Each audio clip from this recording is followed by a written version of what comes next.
Join me as I show you how to make this Diamond Chime Halo Necklace.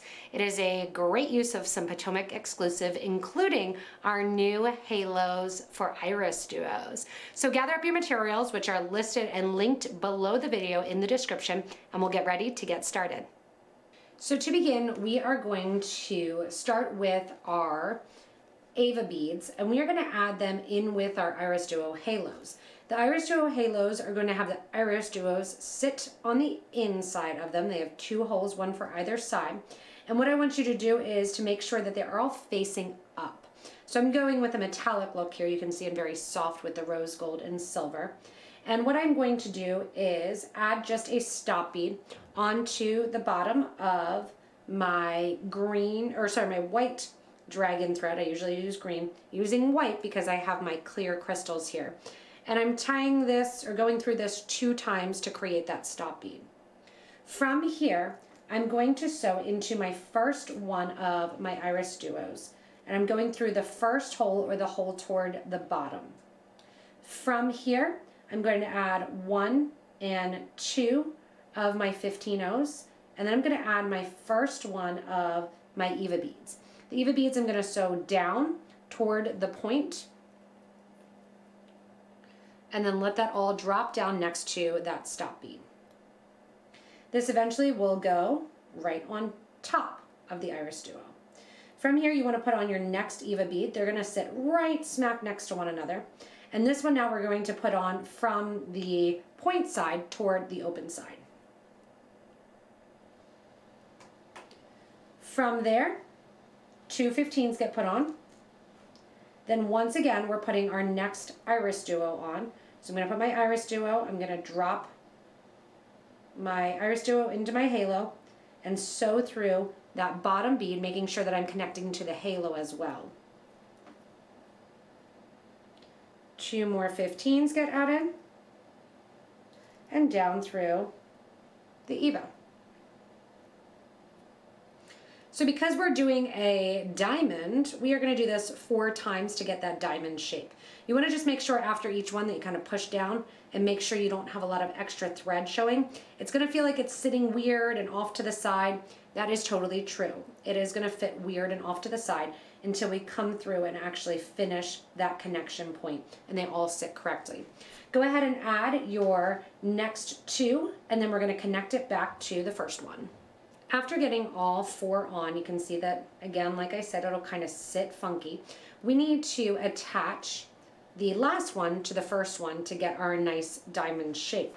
So in here, we're going to take that first Eva bead, and we are going to go up through the empty hole. We're then going to take 2 more 15s,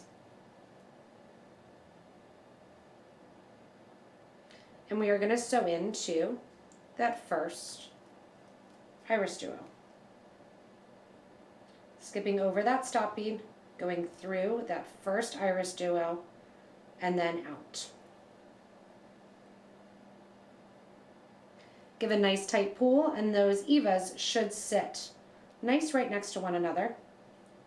Kind of position them so the seed beads sit up to the side. And now we're going to take a trip around, adding in some additional beads.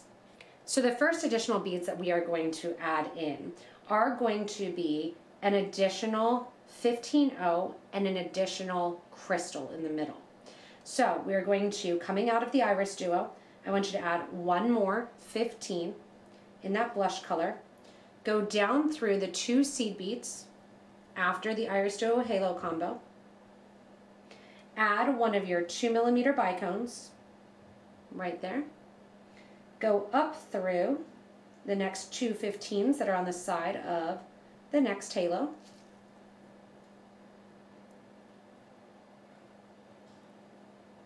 Add 1 more 15, and then in through that second hole. That's the first one. You guessed it. You're going to repeat this. You can see how that kind of brings that all in to sit nicely together.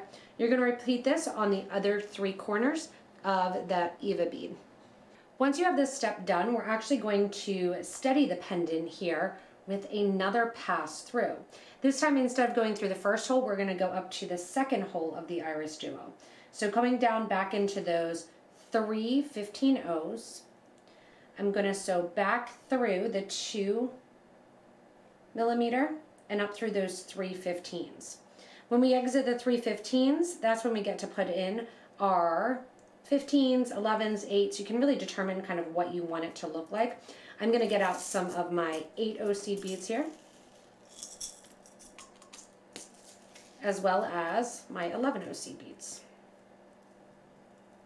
From here then, we're going up the side, adding the first thing is an 8, then I'm going to add an 11, and then I'm going to add 1 15. So biggest to smallest, then going through that second hole.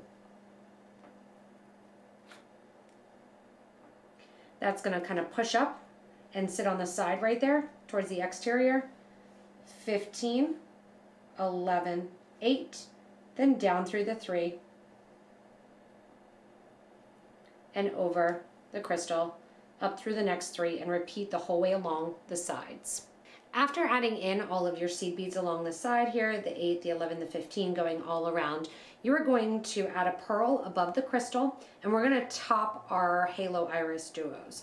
So you want to be exiting through one of your 15/0 seed beads here, and you're going to do a pattern of 15, then your 11, and then you're going to do a 2 millimeter crystal, followed by one of your 4 millimeter pearls. 3s also work. Another one of your crystals, and then same thing, 11 down to 15.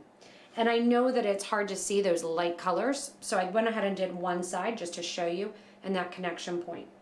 From here, you're going down through the opposite side, those beads that you just put on, down through the 15, the 11, and then out through that champagne 8. When you come out through that champagne 8, that's where we're going to add one of our pearls to work as our top, or sorry, work towards the middle there and just strengthen that middle a little bit. Pearl goes on, you go up through the next 8, 11, 15, and then once again, put that little pearl topper on the outside of that halo bead. After completing this round of seed beads, you just want to come up to the top, and this is where you get to create your little necklace portion if you so choose. My sample piece I just did as a pendant, and I plan to put a wire guard on the top and then just string it on some chain. With this one here, we are going to go down the sides, adding a little bit more of that silver rose gold mix and color to the outside of this piece. You can pick whatever pattern you want, and then we're just going to add that simple clasp going to the right and going to the left. The dragon thread, that size 8, is thick enough that you'll be able to go up the project, add your clasp, come back down, and do the opposite side. To show one side that I have strung already so far, coming out of that pearl, I did a pattern of 8/0, 3 crystals, or sorry, 3 crystal 11/0s, 15 crystal 15, 3 11/0s, and then my 8 pearl 8 combo. Did that the whole way back to one side and attached my clasp, going through the clasp 3 times, and now I've come back down through the whole project, getting a second strand of that dragon thread through. I'm going to go through the pearl and out the opposite side. On the opposite side, very simple.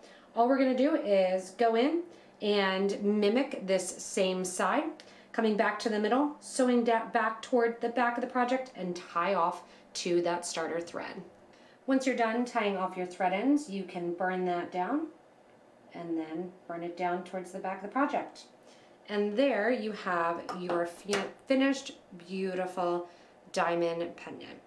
Thanks so much for joining me in creating this beautiful necklace. It is really quite astonishing and stunning when you have it on, and I can't wait to see everybody else's colorways that they choose. Remember, if you need any supplies, look below the video, and there will be a link there to get back to our site, and you can choose your own color combo. Remember, if you haven't yet, hit that subscribe button so you don't miss anything from us here at Potomac Beads. Thanks so much for joining, everyone, and stay tuned for more inspirational videos.